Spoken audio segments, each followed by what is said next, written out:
Hey, it's Dave Brown here, host of Now with Dave Brown on AMI. Check out this latest highlight from the show. A new episode of Level Playing Field drops tonight on AMI. It features canoer Brianna Hennessy and follows her on her parasport journey. Alex Smyth met up with Brianna a couple of weeks ago at the Level Playing Field screening in downtown Toronto. He's going to share a bit of that conversation today. Hello, Alex. Hello again, Dave. So, Alex, what is some of the relevant background on Brianna? Yeah, so Brianna was a high-performance and competitive athlete prior to acquiring her disability later in life. She was in high school. She was very competitive. She was also an Ontario ranked, if not medalist, in sports like boxing, things like that. So she has a very strong athletic background, just naturally, and through her family and her parents as well. But after she acquired her disability, she was really a bit lost in her own words, and it was during her rehabilitation or rehab and that she was introduced to the sport of wheelchair rugby, and that was actually her first kind of introduction to parasport. And she was always someone, as I said, through boxing, she loved physical contact sports, and so wheelchair rugby just kind of opened her eyes to a new world of rolling murder ball, as they call it. Exactly. I can hit people and get away with it, and it's encouraged. And so that really spawned a fresh perspective for her in terms of parasport and the possibilities within that. And so after she's really kind of developed her network, her social group, and her parasport group within wheelchair rugby, she discovered other parasports as well, including para kayak and para canoe. Well, you spoke to her. Let's find out what Brianna had to say. Brianna, thank you so much for being here. Thanks for having me. So you are quite a unique athlete. You've been excelling in two sports in a relatively short amount of time. Did you intend to be a two-sport athlete, or was it just something that kind of unfolded naturally for you? Honestly, I love canoeing. I feel like that's like power to the water, so it's more kind of my personality. And I always say the kayaking side is more, I guess, my coach's idea. It's a lot harder for me to balance with my core weakness in kayak. So it's a lot more of a struggle and falling in the water a lot more. So I always call that one kind of like my surprise box sport. We're not really ever sure what's going to happen. I'm more consistent in canoes, so lots to work on in both, though. Yeah. And then on top of that, you also do wheelchair rugby as well. Yeah, wheelchair rugby is, I would say, who I am at my core, I guess. The contact sports is what I grew up with, so that's what I know best, yeah. And so speaking of which, prior to acquiring your disability, you were still a competitive athlete. What sort of, I guess, elements or aspects of the parasport and that transition surprised you? I think the biggest part with accessibility sports is just, I guess, having the accessibility equipment. So I resisted starting parasport for 2.5 years after my accident because I didn't want to kind of accept that I had disabilities. So it's kind of the same timing that you go through kind of understanding your new body, post-injury kind of thing, and lots of the emotions and, really dark depression that lots of us go through after that time.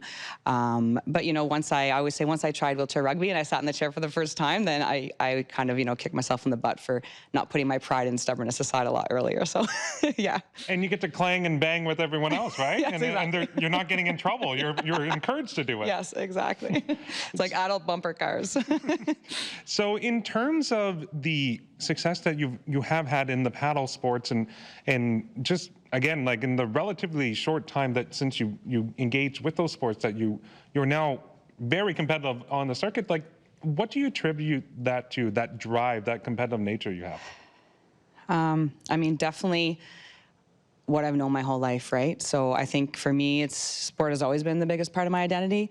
So it was something familiar to me after my accident. And, I always say that my resilience and my tenacity, just even getting through my accident and sort of getting back into sport or finding something or a new purpose again in my life is because of sport and is sport, right? So for me, the power of sport has always been an integral part in my life and close to my heart and that of my family too. So both my parents, they played at the national football level for over a decade each. So I grew up on the side of a football field in a jolly jumper. So that's really like all I know, it's in every fiber of me. So yeah. So going forward, going into this year, do you have any goals in mind, any expectations, any milestones that you want to achieve personally? I mean, I'm super excited. I qualified a Canadian spot, a quota spot. So of course we have to qualify domestically, but I would love this time in Paris to go and have my family there. I think that's going to be the biggest sort of milestone or difference for me. Is I've always had my dad at my mom. I've lost my mom this year, but just having them at a huge event like that would be wonderful. And in Tokyo, we weren't allowed to do that, right? It was during the COVID time, and it was very weird just kind of having the quiet stands. So I think for me, being able to medal for Canada in one or two sports with my family there is probably going to be the best time of my life, yeah. And speaking of that, the contrast between Paris and Tokyo, do you feed on the energy of the crowd when you are competing? I mean, yeah, I guess I'm an outgoing, bubbly person, so I love that energy. We had our Canadian, the World Championships in Canada this past year for the first time, like over a decade in paddling, and the energy there of the Canadian crowd and winning double medaling in Canada. I mean, it was surreal for me. It was unbelievable, and it was the last event that my mom came to watch me. So I definitely feed off the crowd, and it's funny because I grew up with my parents being very active in my sports and supportive, and always yelling from the stands. They were the crazy parents kind of thing. So whenever I'm paddling, I can always hear, I heard my mom on one shoulder and then my coach Joel on the other one. Even though there was, 10,000 fans, I could still pick out their voices going down the race course, but yeah.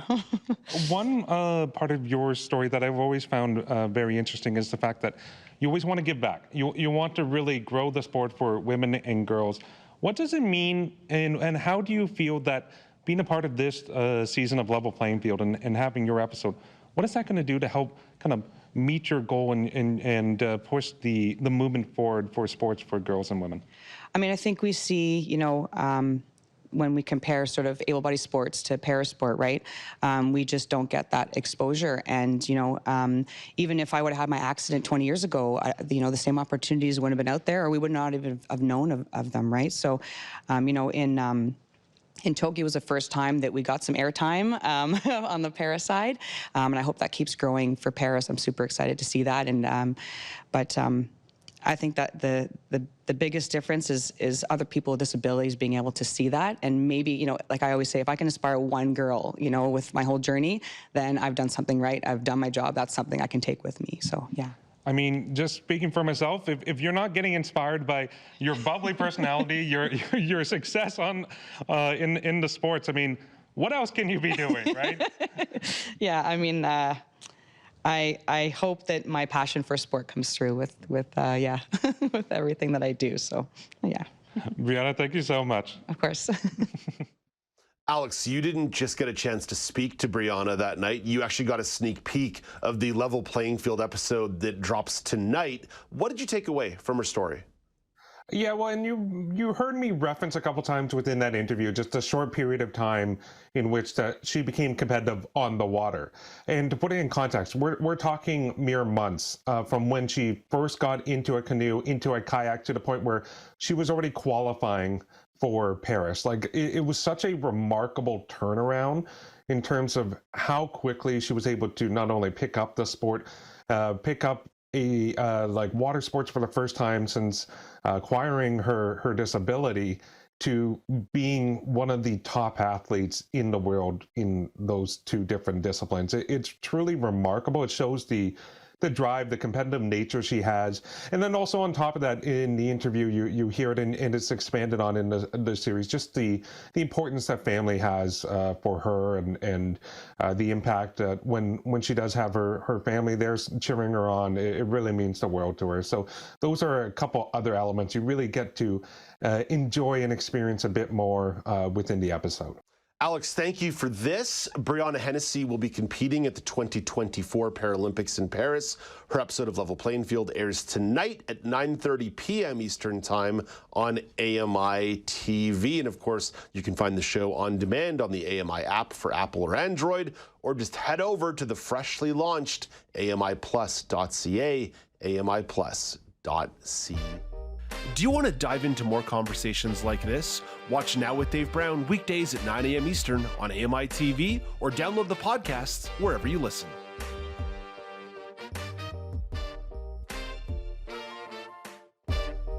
Do you want to dive into more conversations like this? Watch Now with Dave Brown weekdays at 9 a.m. Eastern on AMI TV or download the podcasts wherever you listen.